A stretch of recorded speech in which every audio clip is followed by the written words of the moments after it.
स्वागत है दोस्तों प्रेरक कहानियाँ में। आज की कहानी न्याय। ऑफिस जाने को तैयार खड़े पति की टाई ठीक करते हुए निशा ने पूछा, आज चिया के स्कूल में स्पोर्ट्स डे है, मैं 11:30 बजे तक उसके स्कूल पहुंच जाऊंगी। आपको याद है ना कि आपको भी समय से वहां पहुंचना है। टाई ठीक करती हुई पत्नी को प्रेम से निहारते हुए वरुण ने उत्तर दिया, तुम चिंता मत करो, मैं समय से पहले ही पहुंच जाऊंगा। आखिर मेरी बेटी पहली बार दौड़ में हिस्सा ले रही है। निशा का जीवन भरा पूरा था। एक अच्छा समझदार पति, कक्षा 1 में पढ़ने वाली छोटी गोल मटोल सी पुत्री चाहत उर्फ चिया और कुछ अच्छे दोस्त। पति की शानदार कमाई के चलते उसे कभी नौकरी करने की आवश्यकता महसूस नहीं हुई। बच्ची व घर की देखभाल के उपरांत उसे दिन में खूब खाली समय मिल जाता था। यही खाली समय वह कॉलेज समय की अपनी सखियों व दोस्तों से गप्पे मारने में बिताती थी।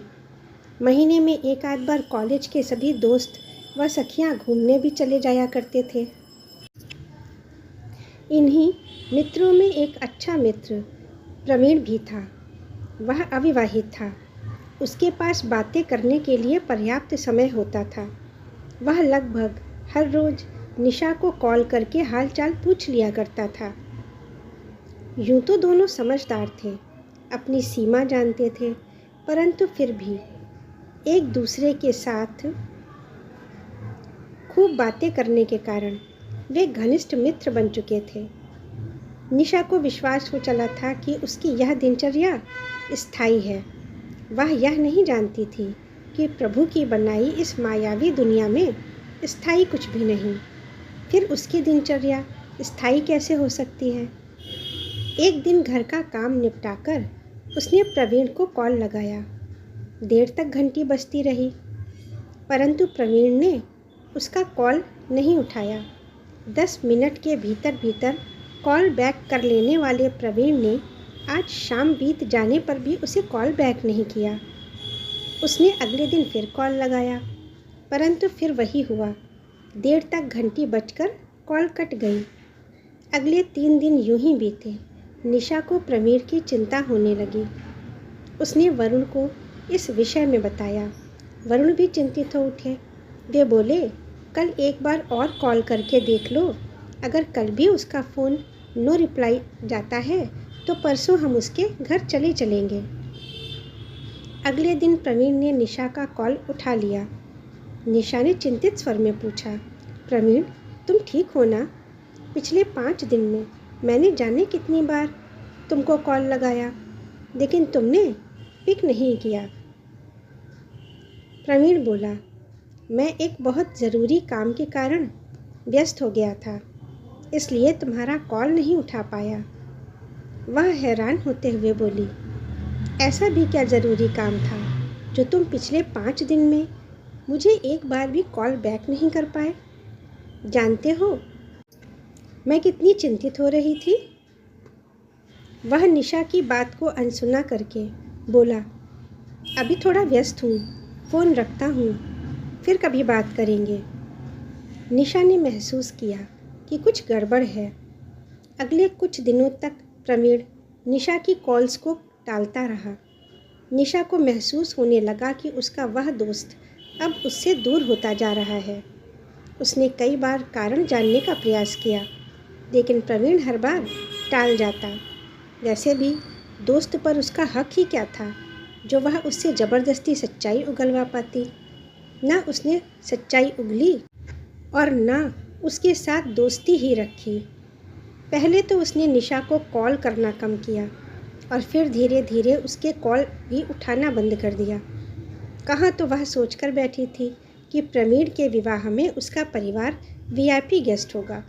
वे उसके विवाह में कई दिन पहले पहुंच जाएंगे और उसके परिवार के सदस्यों के साथ स्वयं भी उस परिवार का सदस्य बनकर विवाह के सारे संस्कारों में भागीदार बनेंगे।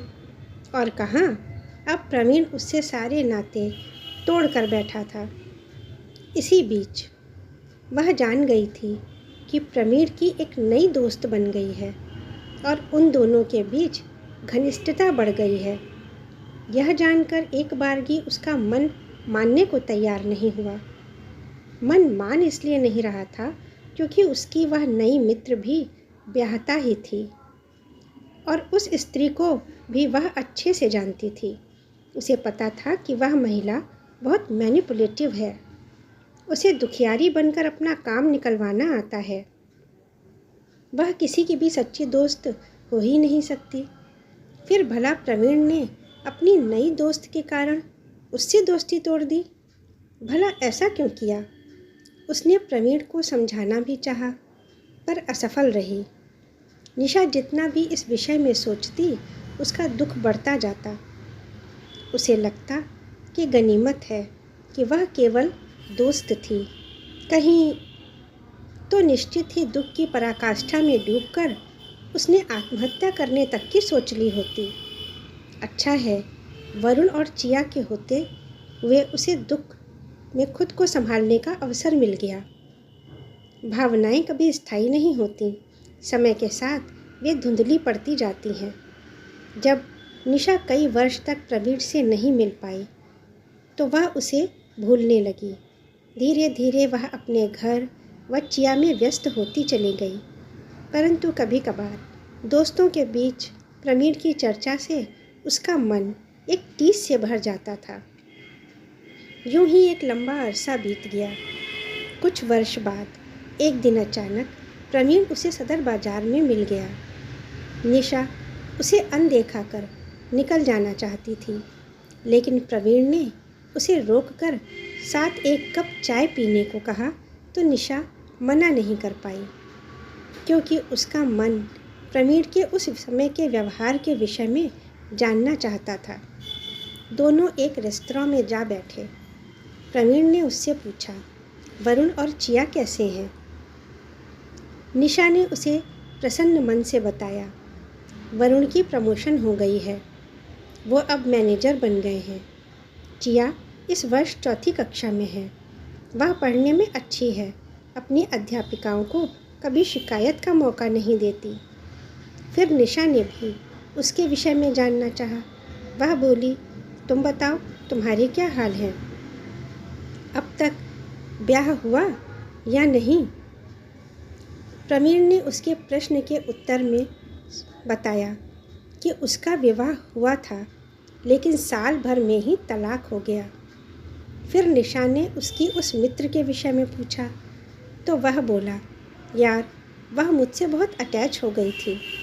उसके रहते मेरे विवाहित जीवन में अड़चन आने की संभावना थी, इसलिए मैंने अपने विवाह की तारीख फिक्स होते ही एक झटके में उससे मिलना छोड़ दिया था।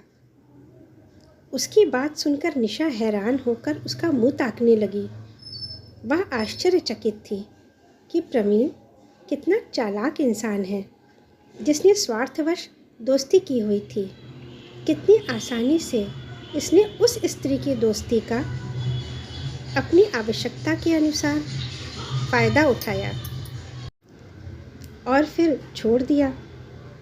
निशा को बोलता ना पाकर वह स्वयं ही आगे बोला, लेकिन मेरी तो किस्मत ही खराब है।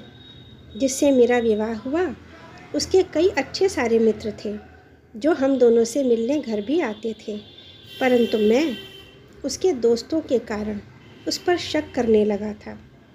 मेरी शक करने की आदत के कारण घर में कलह होने लगी और मेरी पत्नी ने दुखी होकर मुझसे तलाक ले लिया। प्रवीण की बात सुनकर उसे धक्का लगा। वह सोचने लगी, ये इंसान मन से कभी किसी का हुआ ही नहीं, ना दोस्तों का और ना ही पत्नी का हुआ। ऐसे इंसान से अपनी भावनाएं जोड़ने की सज़ा मुझे मिलनी ही थी, जो कि अथाह दुख के रूप में मिली थी। परंतु आज यह बिल्कुल अकेला है। शायद यही ईश्वर का न्याय है। उसे यूं ही विचारों में गुम पाकर प्रवीण बोला, क्या हम फिर से एक नई शुरुआत कर सकते हैं? क्या हम फिर से अच्छे दोस्त बन सकते हैं? उसका प्रश्न सुनकर वह चौंक गई। फिर अपने को संयत करके अपना बैग उठाते हुए बोली, अब चिया बड़ी हो रही है, अब इन सब बातों के लिए समय कहाँ। घर गृहस्थी संभालने में अच्छा खासा समय खर्च हो जाता है। जो थोड़ा समय बचता है उसमें बात करने के लिए मेरे पास कुछ अच्छे मित्र व सखियाँ हैं। फ़िलहाल किसी नए रिश्ते के लिए जीवन में समय नहीं है। अच्छा, चलती हूँ। घर पर चिया इंतज़ार कर रही होगी। प्रवीण के उत्तर की प्रतीक्षा किए बिना वह घर की ओर चल पड़ी। आज निशा मन में दबी वर्षों पुरानी टीस से सदा के लिए मुक्त हो गई थी।